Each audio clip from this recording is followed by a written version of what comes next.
Olá, meu nome é Rafael e esse é o canal Cidadão Curioso. E o assunto do vídeo de hoje está tirando o sono de muita gente. Todo mundo quer saber como é que ficam os benefícios com a reforma da Previdência. Então hoje eu vou passar para vocês um panorama em 3 tópicos, falando do que pode acontecer. Primeiro, para quem já tem um benefício, para quem já recebe. Depois, para quem está perto de se aposentar. E por último, eu vou passar um panorama para você que quer saber se essa reforma sai ou não sai. E se sair, como é que ela será? Então vem comigo!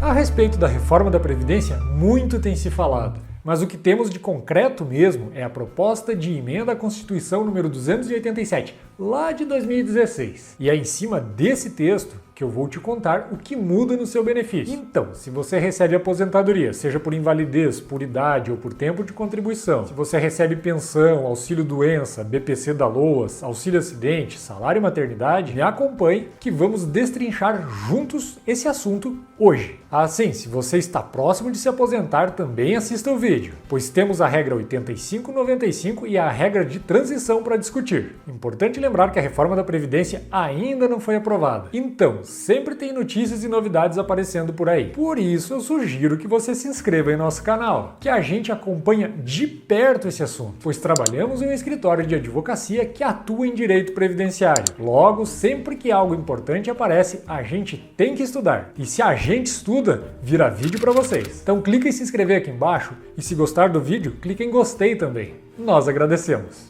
Como a reforma da Previdência pode impactar o seu benefício?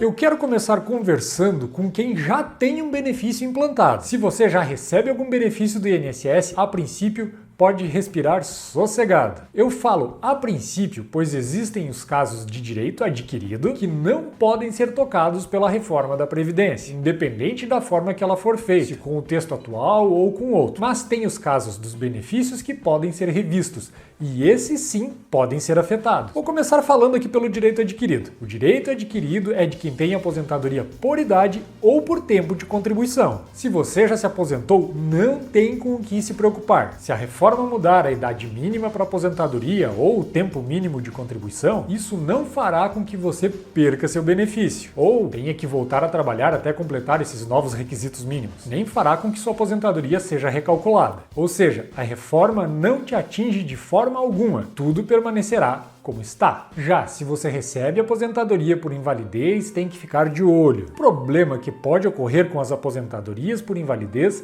é que elas podem ser revistas para avaliar se o segurado recuperou ou não a saúde, através de uma perícia médica. Quem é aposentado por invalidez com certeza já está a par do famoso pente fino. Na verdade, os benefícios por incapacidade sempre puderam ser revistos. O que pode ocorrer é que as regras de revisão podem ficar mais apertadas. Já quem recebe pensão por morte também não tem muito com o que se preocupar. A pensão será mantida de acordo com as regras da época do óbito do gerador da pensão. Na verdade, a pensão por morte já passou por uma reforma lá em 2015. Até julho de 2015, as pensões eram vitalícias para o cônjuge sobrevivente. A contar dessa data, a pensão por morte passou a ser por um prazo determinado, que varia conforme o tempo do casamento e conforme o número das contribuições do falecido. Se você quer saber sobre essas mudanças, clica aqui em cima que a gente já fez um vídeo bem completo sobre o tema. Quem recebe o BPC da LOAS, ou benefício assistencial, entra na mesma situação de quem está aposentado por invalidez. Ou seja, pode passar pelo pente fino que irá averiguar se as condições econômicas não mudaram. Ou se recebe em razão de incapacidade para o trabalho, também poderá passar por uma perícia médica. Da mesma forma, sempre houve a possibilidade dessa revisão, mas as regras podem ficar mais rígidas. Outro benefício que pode ser alterado é o auxílio-doença, que deve ter mudanças na forma de cálculo. A validade do tempo afastado para a contagem de tempo para aposentadoria também pode ser afetada. Atualmente, se você ficar doente e ficar afastado, quando retornar ao trabalho, esse tempo vai contar como tempo de contribuição para efeitos de aposentadoria. Mas com a reforma isso pode acabar. Quem está prestes a se aposentar tem que se preocupar?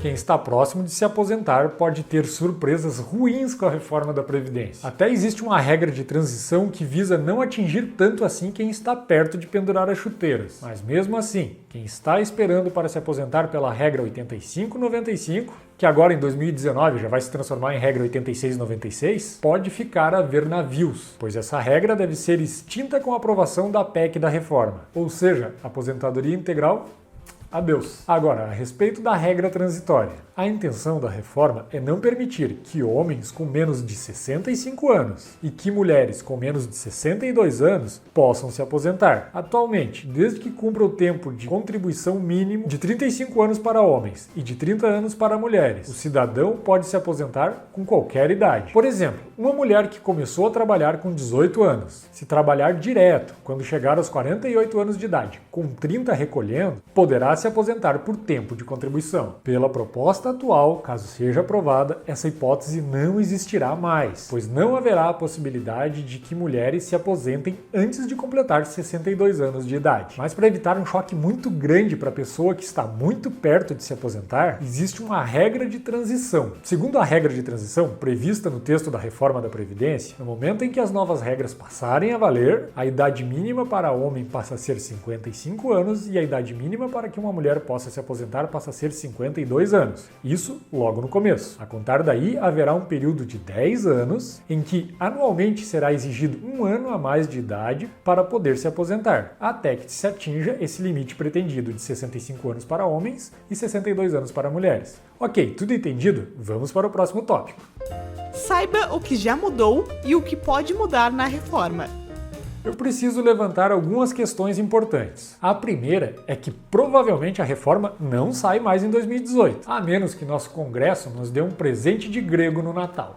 E aproveitando que ninguém olha para Brasília no final do ano, aprove essa reforma em silêncio. Isso é uma possibilidade. Mas acredito e espero que isso não aconteça. Outra coisa, lembram que eu falei que a reforma da Previdência tem como fonte a PEC, a proposta de emenda à Constituição número 287? Acontece que essa proposta já passou por diversas cirurgias plásticas desde 2016 e é bem diferente hoje do que era no começo. Por exemplo, o texto original previa aposentadoria com no mínimo 25 anos de contribuição e só poderia se aposentar com 100% do salário de contribuição quem pagasse o INSS por 49 anos. E homens e mulheres somente poderiam se aposentar a partir dos 65 anos de idade, ambos, os dois, igualmente. Também havia a possibilidade de que pensões fossem menores que um salário mínimo. Já no texto atual, será possível se aposentar por idade, com no mínimo os 15 anos de contribuição para complementar a carência. O tempo para aposentadoria integral caiu de 49 para 40 anos de contribuição. Pelo texto atual, será mantida a idade mínima atual de 65 anos para que homens possam se aposentar e o que mudaria seria a idade da mulher, passando de 60 para 62 anos. E as pensões continuam como estão hoje, com o piso base de um salário mínimo. Claro, com a possibilidade de que esse salário seja rateado entre todos os dependentes que têm direito. A respeito das propostas para a reforma para os pensionistas, temos um outro vídeo aqui. Clique e assista. Além dessas mudanças, mais recentemente nasceu a chance de o texto todo da PEC 287 ser jogado fora. Isso, pois o presidente eleito Jair Bolsonaro disse que pode tentar fazer uma reforma da Previdência sem mexer na Constituição, ou seja, sem a PEC, pois a PEC é uma proposta de emenda à Constituição. Caso a reforma ocorra sem mudanças na Constituição, ela fica bem mais limitada, pois, por exemplo, não poderia haver mudança na idade teto das aposentadorias, nem na fórmula de cálculo dos benefícios dos servidores públicos, pois esse é assunto regulamentado na Constituição. Ou seja, toda a mudança da Previdência irá recair principalmente sobre a fórmula de cálculo dos benefícios dos trabalhadores civis da iniciativa privada. Ou seja, eu e você. Agora você me pergunta, o presidente é bonzinho ou malvado por fazer isso? E eu te respondo, nem uma coisa nem outra. Na verdade, se trata de simples articulação política, pois para aprovar uma proposta de emenda à Constituição são necessários mais votos do que são necessários para aprovar uma lei complementar ou uma lei ordinária. Então, se tiver que mexer na Constituição, é mais difícil fazer a reforma da Previdência. E se não precisar mexer na Constituição, é mais fácil. Simples assim. Outra coisa é que, sem ter que alterar a Constituição, os servidores públicos e militares saem praticamente ilesos dessa reforma. E assim haverá menos gente sendo atingida. e menos pessoas reclamando por aí. O problema é que toda a reforma acabará recaindo somente nas costas da população mais pobre. Mas e você? O que acha disso? Deixe nos comentários a sua opinião. Sempre lembrando, seja educado. Concluindo? A reforma da Previdência ainda vai dar muito pano para manga, então procure ficar informado a respeito. Nós aqui tentamos fazer um vídeo falando sobre o ponto de vista prático, do dia a dia mesmo. Tem muitos outros canais falando a respeito disso. Tem canal de economia falando sobre os aspectos econômicos, tem canal de político querendo livrar o dele, e tem canais de advogados e advogadas falando sobre o ponto de vista prático, assim como a gente. A minha sugestão é: acompanhe os canais que falam das implicações práticas da reforma da Previdência, de quem trabalha com isso, ou de quem usa a Previdência também, né? Para você saber como a reforma pode te atingir de forma real. Então, se você gosta desse assunto, comente aqui embaixo. E se o vídeo repercutir bem, a gente faz outro sobre o assunto. Espero que tenham gostado do vídeo de hoje. Se chegou até aqui, não esquece de dar um like aqui embaixo. E se você gosta desse tipo de conteúdo, se inscreva no canal. A gente sempre está postando vídeos novos, comigo ou com a doutora Gili. Até mais!